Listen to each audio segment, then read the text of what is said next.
नमस्कार साथियों, मैं अनीता श्रीवास्तव आपका हार्दिक अभिनंदन करती हूँ। श्रीमद् वाल्मीकि रामायण में आज का प्रसंग है वाली वध के लिए श्री राम का आश्वासन पाकर सुग्रीव की विकट गर्जना। वे सब लोग शीघ्रतापूर्वक वाली की किष्किंधापुरी में पहुंचकर एक गहन वन में वृक्षों की ओट में अपने आप को छिपाकर खड़े हो गए। वन के प्रेमी विशाल ग्रीवा वाले सुग्रीव ने उस वन में चारों ओर दृष्टि दौड़ाई और अपने मन में अत्यंत क्रोध का संचय किया। तदंतर अपने सहायकों से घिरे हुए उन्होंने अपने सिंहनाद से आकाश को फाड़ते हुए से घोर गर्जना की और वाली को युद्ध के लिए ललकारा। उस समय सुग्रीव वायु के वेग के साथ गरजते हुए महामेघ के समान जान पड़ते थे। अपनी अंग कांति और प्रताप के द्वारा प्रातःकाल के सूर्य की भांति प्रकाशित होते थे। उनकी चाल दर्प भरे सिंह के समान प्रतीत होती थी। कार्यकुशल श्री रामचंद्र जी की ओर देखकर सुग्रीव ने कहा, भगवान, बाली की यह किष्किंधापुरी तपाए हुए सुवर्ण के द्वारा निर्मित नगर द्वार से सुशोभित है। इसमें सब और वानरों का जाल सा बिछा हुआ है तथा यह ध्वजों और यंत्रों से संपन्न है। हम सब लोग इस पुरी में आ पहुँचे हैं। वीर, आपने पहले वाली वध के लिए जो प्रतिज्ञा की थी उसे अब शीघ्र सफल कीजिए। ठीक उसी तरह जैसे आया हुआ अनुकूल समय लता को फल फूल से संपन्न कर देता है।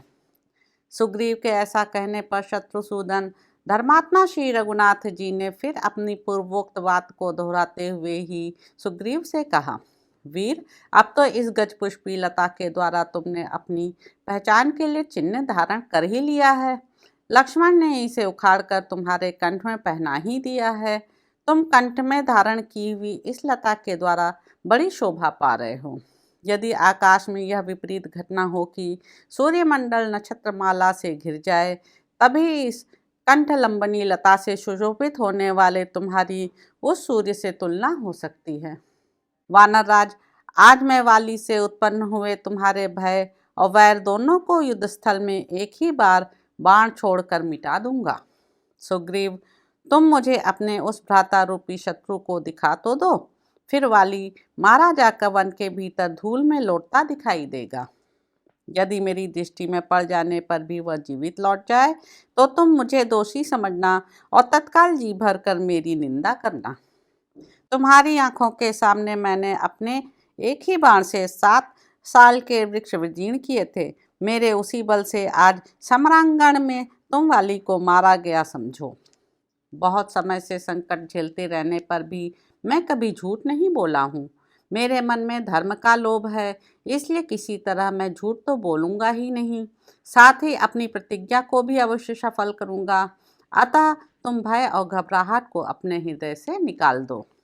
जैसे इंद्र वर्षा करके उगे हुए धान के खेत को फसल से संपन्न करते हैं, उसी तरह मैं भी बाण का प्रयोग करके वाली के वध द्वारा तुम्हारा मनोरथ पूर्ण करूँगा। इसलिए सुग्रीव, तुम सुवर्णमालाधारी वाली को बुलाने के लिए इस समय ऐसी गर्जना करो जिससे तुम्हारा सामना करने के लिए वह वानर नगर से बाहर निकल आए। वह अनेक युद्धों में विजय पाकर विजयश्री से सुशोभित हुआ है, सब पर विजय पाने की इच्छा रखता है और उसने कभी तुमसे हार नहीं खाई है।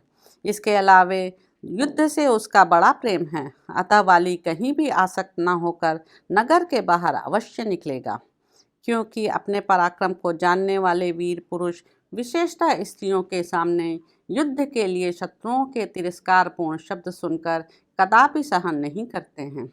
श्री रामचंद्र जी की यह बात सुनकर स्वर्ण के समान पिंगल वर्ण वाले सुग्रीव ने आकाश को विदीर्ण सा करते हुए कठोर स्वर में बड़ी भयंकर गर्जना की। उस नाद से भयभीत हो बड़े बड़े बैल, शक्तिहीन हो राजा के दोष से पर पुरुषों द्वारा पकड़ी जाने वाली कुलांगनाओं के समान व्याकुल चित्त हो सब और भाग चले।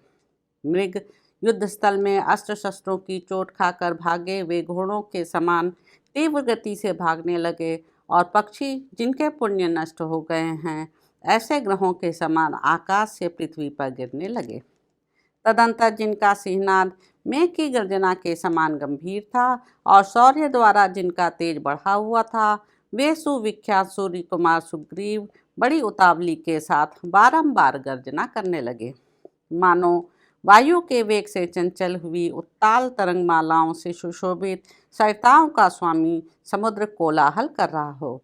तो इस प्रकार साथियों, किष्किंधा कांड में निहित 14वां सर्ग यहाँ पर समाप्त होता है।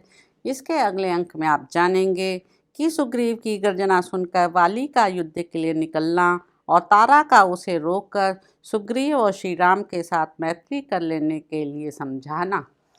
तो अब आपसे अगले अंक में मुलाकात होगी। मेरे YouTube चैनल संवाद विद अनीता को लाइक करें, शेयर करें, सब्सक्राइब करें। धन्यवाद साथियों।